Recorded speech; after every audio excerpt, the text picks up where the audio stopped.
IMF से मुज़ाकरात हतमी मरहले में दाखिल हो गए हैं और कल IMF के वफ्द के दौरा पाकिस्तान का आखिरी दिन है। तवक्को जाहिर की जा रही है कि मुआहदे के हवाले से अहम पेशरफ्त हो जाएगी। साथ ही पंजाब के कुछ शहरों में पेट्रोल की किल्लत की शिकायत सामने आ रही है। रावलपिंडी, सरगोदा, बहावलनगर, कमालिया, नारोवाल, शकरगढ़, गोजरा और मंडी बहाउद्दीन में पेट्रोल पंप्स पर पेट्रोल नहीं मिल रहा। अगर कहीं मिल रहा है तो मोटरसाइकिल वालों को 400 रुपये और कार वालों को 4000 रुपये से ज़्यादा का पेट्रोल नहीं दिया जा रहा। कुछ मकामात पर पेट्रोल पंप्स भी बंद हैं, जिसकी वजह से शहरियों को सख्त मुश्किलात का सामना है। वज़ीर मुमलिकत बराए पेट्रोलियम मुसद्दिक मलिक ने प्रेस कॉन्फ्रेंस में पेट्रोल की फराहमी में रुकावट की तस्दीक की और इसकी वजह ज़ख़ीरा अंदोज़ी बताई। साथ ही उन्होंने ज़ख़ीरा अंदोज़ों को खबरदार किया कि उन्हें सख्त नताइज का सामना करना पड़ेगा। अगर ये बात ठीक है कि आज हमारे पास पेट्रोल भी मौजूद है और आज हमारे पास डीजल भी मौजूद है, तो फिर ये जो टेलीविज़न पे चल रहा है कि यहाँ पे पेट्रोल की कमी है या यहाँ पे पेट्रोल की कमी है या यहाँ पे लाइन लग गई है, उसकी क्या वजह है? उसकी एक ही वजह है और वो है ज़ख़ीरा अंदोज़ी। और मैं बड़े धीमे लहजे में आज ये कहना चाहता हूँ कि मेरी दरख्वास्त है उन तमाम लोगों से कि वो रुक जाए, इस दरख्वास्त को तंबीह जाने। रियासत वो मजबूत होती है, इसको तंबीह जानिए। आप ये बंद नहीं कर पाएंगे, आप ज़ख़ीरा अंदोज़ी नहीं कर पाएंगे, आप लोगों के हक़ पे डाका नहीं डाल पाएंगे। ये हमारा रिजॉल्व है और अगर आप करेंगे तो आपको इसको बड़े सख्त कॉन्सिक्वेंसेस बेयर करने पड़ेंगे। हम आपके लाइसेंसेस मनसूख कर देंगे।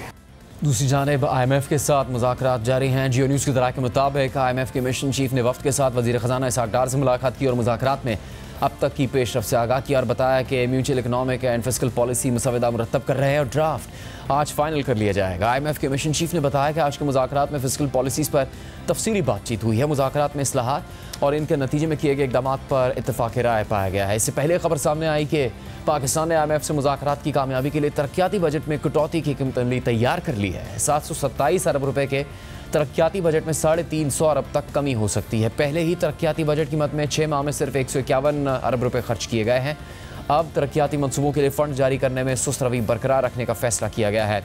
साथ ही खबरें हैं कि IMF को पावर सेक्टर के खसारे के साथ साथ दोस्त ममालिक और बैंक से मिलने वाले मुमकिन कर्जे के हवाले से भी खदशात हैं।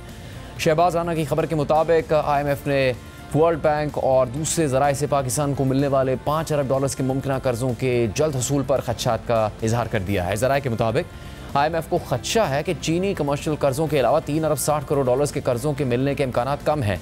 हुकूमती टीम ने IMF को बताया कि खलीजी और एक यूरोपीय बैंक ने कर्जे देने में दिलचस्पी का इजहार किया है, लेकिन इन कर्ज़ों की वसूली IMF के साथ स्टाफ लेवल के मुज़ाकरात की कामयाबी से मशरूत है। खबर के मुताबिक गुज़श्ता रोज़ IMF से मुज़ाकरात के बाद वज़ीर ख़ज़ाना इसहाक़ डार ने वर्ल्ड बैंक की टीम से मुज़ाकरात की और कर्जे की रवा माली साल के दौरान मंजूरी की दरख्वास्त की, मगर वर्ल्ड बैंक के हुकाम ने इस हवाले से कोई ठोस यकीन दहानी नहीं करवाई। इसके अलावा सबसे बड़ी रुकावट पावर सेक्टर का खसारा बना हुआ है, जिस पर इत्तेफाक नहीं हो रहा। दूसरी जानिब आज इंटरबैंक में डॉलर की कदर में बड़ी कमी आई है। डॉलर 2 रुपये 95 पैसे कम होकर 273 रुपये 33 पैसे का हो गया। इसके अलावा ओपन मार्केट में भी डॉलर की कदर में 1 रुपये की कमी आई है और डॉलर 279 रुपये का हो गया।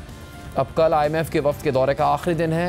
अब तक क्या ठोस पेशरफ्त हुई है, क्या कल किसी इत्तेफाक राय का इम्कान है, यही जानने की कोशिश की जा रही है। बात करेंगे सीनियर सहाफ़ी माशी तजज़ियाकार खुर्रम हुसैन साहब से। खुर्रम साहब, बहुत शुक्रिया आपके वक्त का।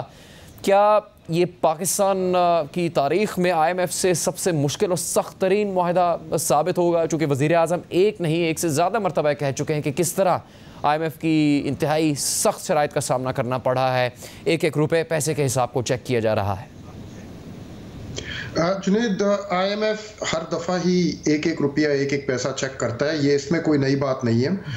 वज़ीर आज़म साहब का शायद ये पहला तजर्बा हो, लेकिन ये बड़ी नॉर्मल चीज़ होती है। IMF प्रोग्राम्स में जो भी मुल्क एंटर कर रहा हो, उनका सारे जो अकाउंट्स होते हैं इस तरह ऑडिट किए जाते हैं। अलबत्ता ये प्रोग्राम पाकिस्तान के लिए काफ़ी मुश्किल है। मेरे ख्याल में मुझे जो लास्ट याद आ रहा है 2008 का जो प्रोग्राम था, उसमें भी जो शराइत लगाई गई थी तकरीबन इतनी ही मुश्किल थी उस ज़माने के लिए। लेकिन एक फ़र्क जो इस दफ़ा है वो ये कि ये एक जारी प्रोग्राम था जो जुलाई 2019 में साइन हुआ था और मार्च 2020 में इसको सस्पेंड किया गया था कोविड लॉकडाउन में। तब से इसको रीस्टार्ट करने की कोई 3 दफ़ा कोशिशें की गई हैं। एक मार्च 2021 में हुआ था, हफीज़ शेख साहब ने रीस्टार्ट किया था इसको, वो दिनों के अंदर ऑफ ट्रैक हो गया।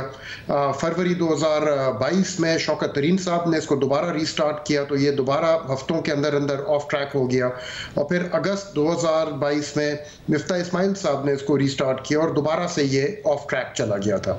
अब ये कोई चौथी अटेम्प्ट की जा रही है और इस स्टॉप एंड गो की वजह से इसकी शराइत जो हैं वो अब महसूस हो रही हैं पाकिस्तान को कि ज़्यादा मुश्किल है, क्योंकि जिस टाइम में उन शराइत को पूरा करना है वो टाइम कम हो गया है, क्योंकि टाइम बीच में जितना ज़ाया हुआ है वो उसको मेकअप करना है। तो इस वजह से ये ज़्यादा मुश्किल लग रहा है। खुर्रम साहब, वफाकी वज़ीर खुर्रम दस्तगीर ये कह रहे हैं कि डेडलॉक तो किसी किस्म का है ही नहीं। हालांकि जो खबरें अब तक आ रही हैं सामने उससे लगता है कि बहुत सी ऐसी चीज़ें जो बहुत मुश्किल हैं या पाकिस्तान के लिए नामुमकिन नज़र आ रही हैं। तो अब तक की पेशरफ्त किस हद तक हुई है? क्या वाकई ही जिस तरह से दावा कर रही है हुकूमत कि हो जाएगा 9 फरवरी को स्टाफ लेवल एग्रीमेंट, इसकी कोई तवक्को की जा सकती?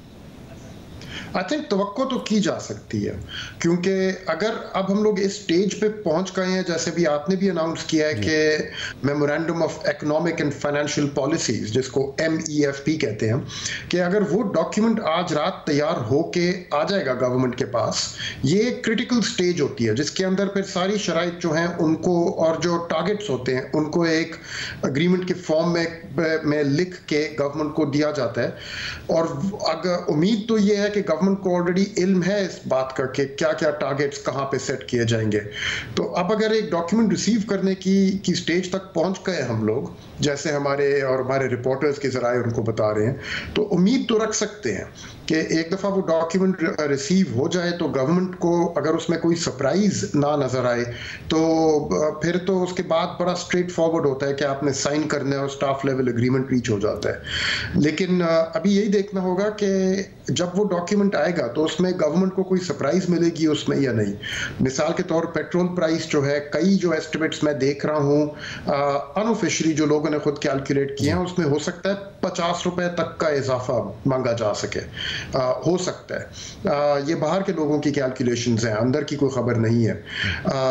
और उसमें अगर गवर्नमेंट को एकदम से सरप्राइज लगे या जो भी जितने मजीद टैक्सेशन और रेवेन्यू मेजर्स उनको लेने पड़े, अगर वो इतने सख्त लगे कि भाई ये तो हम लोग पूरा कर ही नहीं सकते, और आज से लेके कल के दरमियान गवर्नमेंट एकदम से झिझक जाए कि भाई ये टारगेट्स बहुत सख्त हैं, तो फिर कोई प्रॉब्लम हो सकती है। लेकिन उम्मीद तो ये है कि अब तक उनको इल्म होना चाहिए गवर्नमेंट को कि जो भी डॉक्यूमेंट उनके सामने आएगा उसमें क्या क्या डिटेल्स होंगी। इस स्टेज तक पहुंच के सरप्राइज आना should not be an option.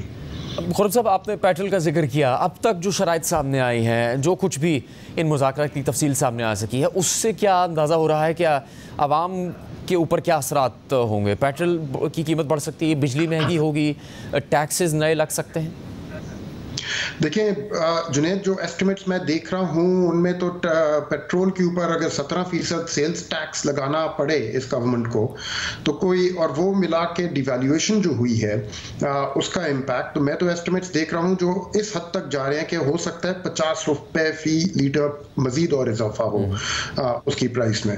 Again मैं एम्फोसाइज करूंगा ये अनऑफिशियल एस्टिमेट्स हैं जो प्राइवेटली लोगों ने बैठ के खुद कैलकुलेट किए हैं, बट नेवरदलेस के काफ़ी ज़्यादा इजाफा हो सकता है। बिजली की कीमतों में जो रिपोर्ट्स आ रही हैं कि 6-7 रुपए पर यूनिट का इजाफे की है पॉसिबिलिटी, और जो टैक्सेस लगाए जाएंगे उनका शायद आम आवाम पे फ़र्क तो आएगा, जैसे पेट्रोल पे अगर GST लगाया जाए उस हद से, लेकिन बाकी जो फिर सुपर टैक्सेस और इस किस्म की शक्ल में जो सरमायाकारों के ऊपर टैक्सेस लगाए जाएंगे उनकी वजह से अगर मजीद और अनएम्प्लॉयमेंट या बेरोजगारी फैलती है तो उस तरह भी आवाम के ऊपर नुकसान आएगा। तो आई थिंक आवाम के ऊपर अभी जो महंगाई का बोझ है उसमें काफ़ी एक बड़ा झटका तो लगने वाला है, एक डिवैल्यूएशन की वजह से, और ऊपर फिर मजीद और जो अभी मेजर्स लेने पड़ेंगे इस प्रोग्राम को रिवाइव करने के लिए।